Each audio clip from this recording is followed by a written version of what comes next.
Professor Grasselli, what is the situation in Lombardy today?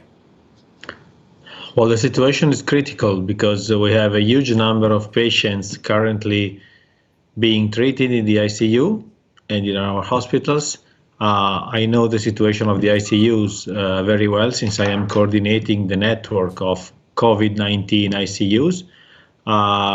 We now have around 600 patients being treated in the ICU in about 55 dedicated ICUs.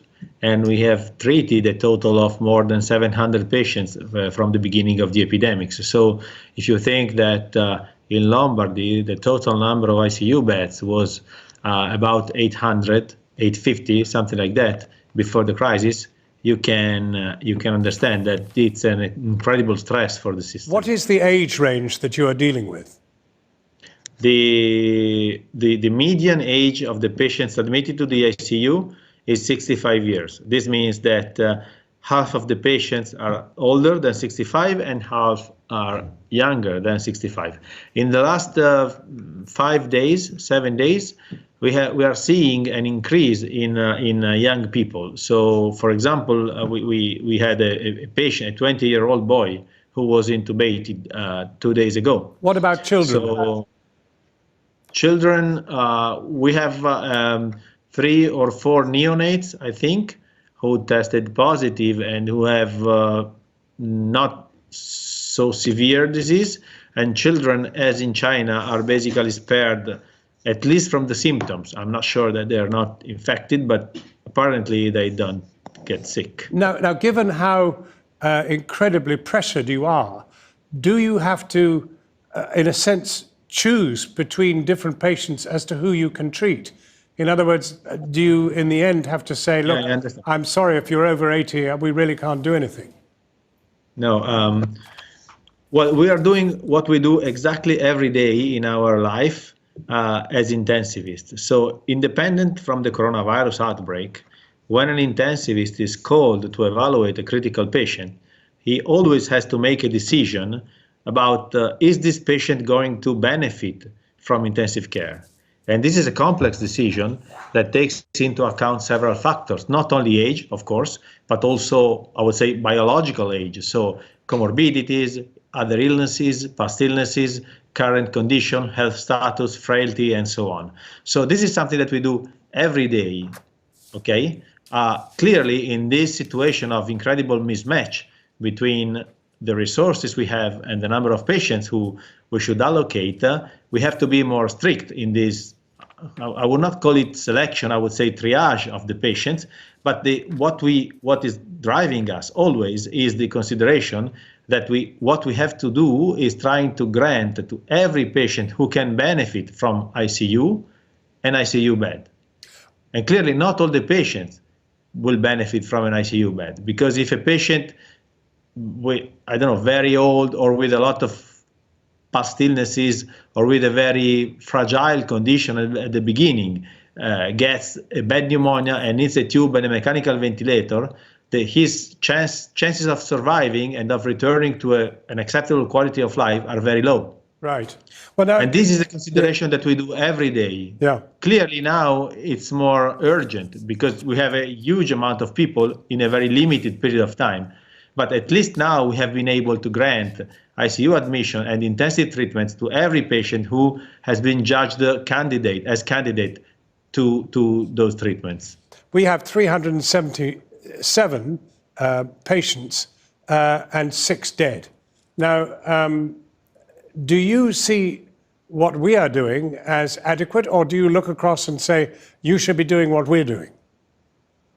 No, I don't think that we can compare the numbers because, as we've seen also in China, in the Wuhan region, they had a huge number of patients and a higher mortality than in the other regions outside Wuhan, where they had smaller epidemic episodes. So I think that what happened in Lombardy is just like a bomb that exploded,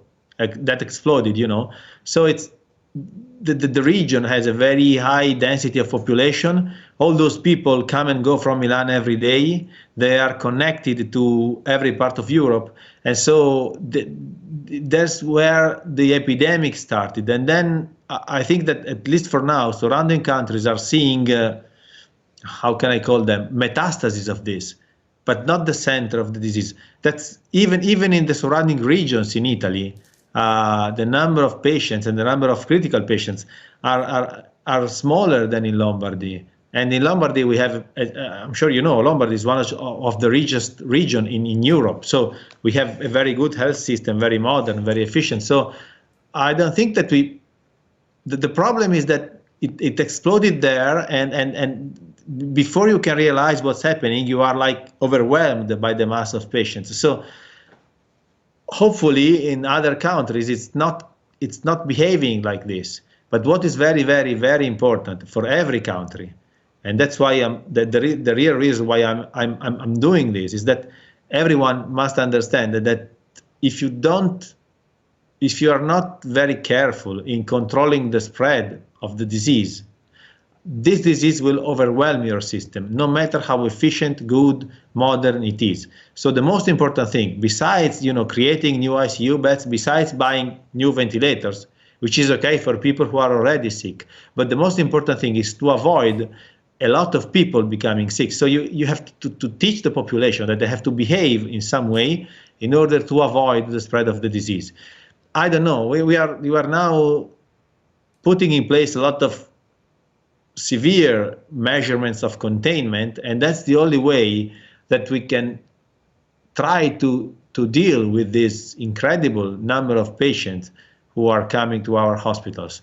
And then the regional differences are difficult to explain. I don't know. I'm not an epidemiologist. I observe the numbers and the facts, and I see that in other countries they have smaller numbers, lower mortality. I have basically have no explanation for that. We in Italy, the average age is quite high. So most of the people who died are patients above 80 years old. So patients who really cannot reasonably survive to a severe acute respiratory failure like this. Actually, your explanation to us of the bomb that was in Lombardy, the ingredients were such that you got hit very, very badly. And those ingredients don't exactly exist necessarily anywhere else. That's one explanation. And also, I mean, the bomb it's worse than a bomb, because, a bomb is one event limited in time and in space. This is an event that, keeps increasing, and it's contagious. Everything happens very quickly. If one had told me that in 2 weeks we would have created 500 new ICU beds or completely reorganized our hospital system, I would have said, okay, you are crazy. And it's happening now. One more question, Professor Grasselli. Are your own doctors and nurses being infected? We had a certain number of healthcare workers infected at the beginning, when everything was starting to happen. So now I think that they are using properly the personal protective equipment, and at least among anesthesiologists, the number of infected doctors is decreasing.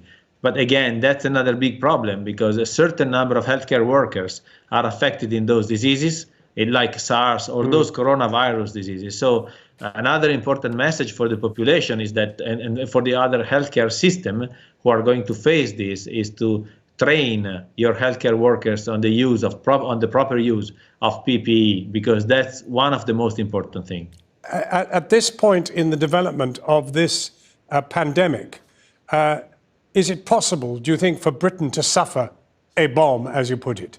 In other words, a sudden explosion of a real intensity of this outbreak? Possible, it's possible.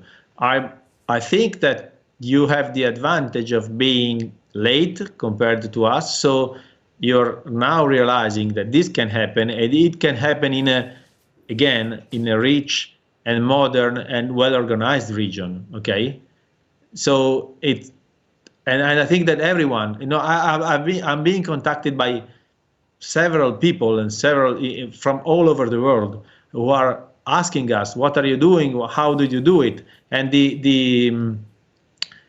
and this is a great advantage for you. So I hope that in other countries this is not going to happen, because they know that it can happen, and they have to get ready, to be prepared. Professor Grasselli, thank you very, very much for talking to us, and good luck, and our thoughts are with you. Okay, thank you. Thank you. Thanks.